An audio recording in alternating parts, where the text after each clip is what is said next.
देखो omega 3 fatty acids जो है ना वो बहुत ही ज्यादा हीट सेंसिटिव है, जल्दी ऑक्सीडाइज्ड हो जाता है, रैंसिड हो जाता है, मतलब खराब हो जाता है। तो इसीलिए देखा गया है कि जो भी ठंडे पानी की मछली है ना, स्पेसिफिकली आर्टिक रीजन की सी वाटर जहाँ बहुत ज्यादा ठंडा होता है, वहां पे जो फिश मिलते हैं वहां बहुत ही अच्छी अमाउंट में ओमेगा 3 भी मिलते हैं।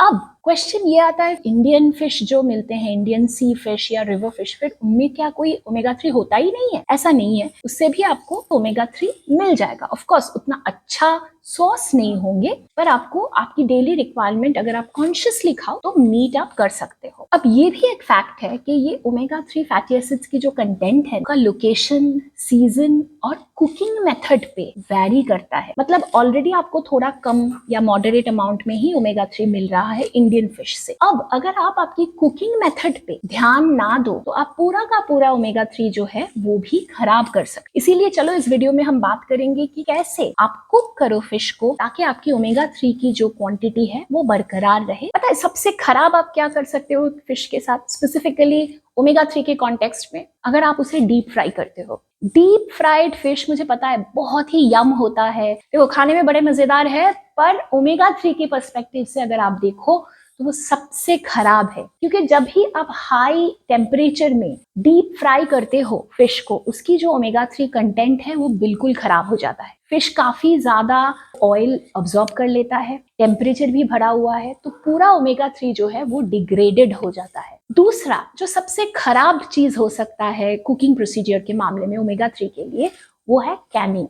हालांकि कैनिंग इंडियन कॉन्टेक्स्ट में इतना ज्यादा फिट तो नहीं बैठती, क्योंकि हम बहुत ही कम होंगे जो कैंड फिश रेगुलर बेसिस पे कंज्यूम करते हैं। फिर भी बता दूं, कैंड फिश भी ओमेगा 3 फैटी एसिड्स को रिटेन नहीं कर सकता, क्योंकि जनरली कैंड फिश प्रोसेस्ड होते हैं, क्योंकि उनको लंबा शेल्फ लाइफ चाहिए होती है, इसीलिए वो ओमेगा 3 भी ना डिग्रेडेड हो जाता है। इसीलिए कैनिंग भी कोई अच्छी प्रोसेस नहीं है ओमेगा 3 की कॉन्टेक्स्ट में। अब बात करते हैं कुकिंग प्रोसेसेस जो मॉडरेटली आपकी ओमेगा 3 फैटी एसिड्स को रिटेन कर सकता है। सबसे पहला आता है ग्रिलिंग।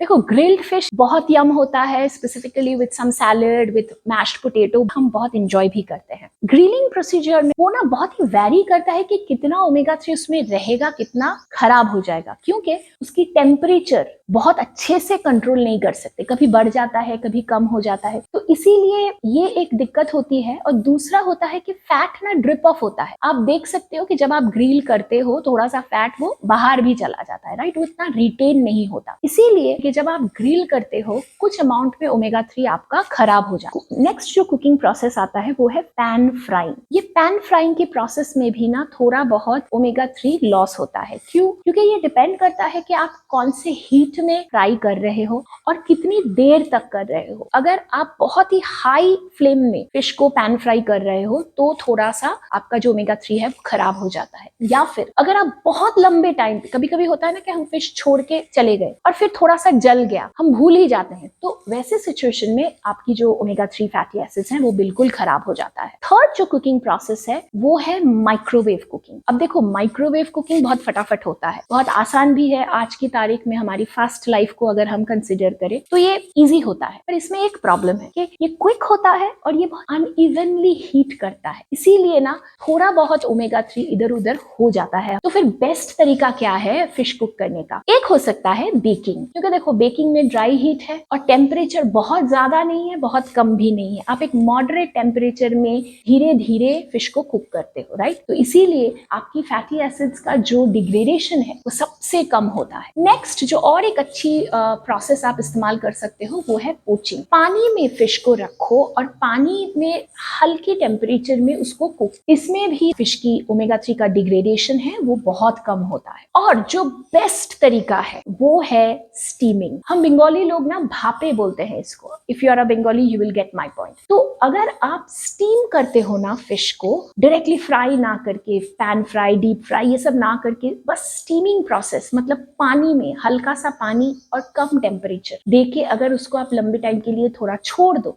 मतलब 10-20 मिनट जितना टाइम लगेगा, फिर उससे देखा गया है कि सबसे अच्छी अमाउंट में ओमेगा 3 फैटी एसिड्स इंटैक्ट रहते हैं। तो नेक्स्ट टाइम जब आप फिश कुक करोगे जरूर ये सारे प्रोसेस के बारे में ध्यान में रखना। अगर आपको पर्सनलाइज्ड डाइट की ज़रूरत है तो आप हमसे संपर्क कर सकते हैं। हमारा लिंक जो है वो डिस्क्रिप्शन में दिया होगा। उम्मीद करती हूँ ये वीडियो आपके लिए यूजफुल रहा होगा। If it was, please hit the like button, share it with your friends and subscribe to our channel wellness Manch. हम हर संडे शाम की 8:30 बजे एक नया वीडियो पोस्ट करते हैं। तब तक के लिए stay happily healthy. Bye bye.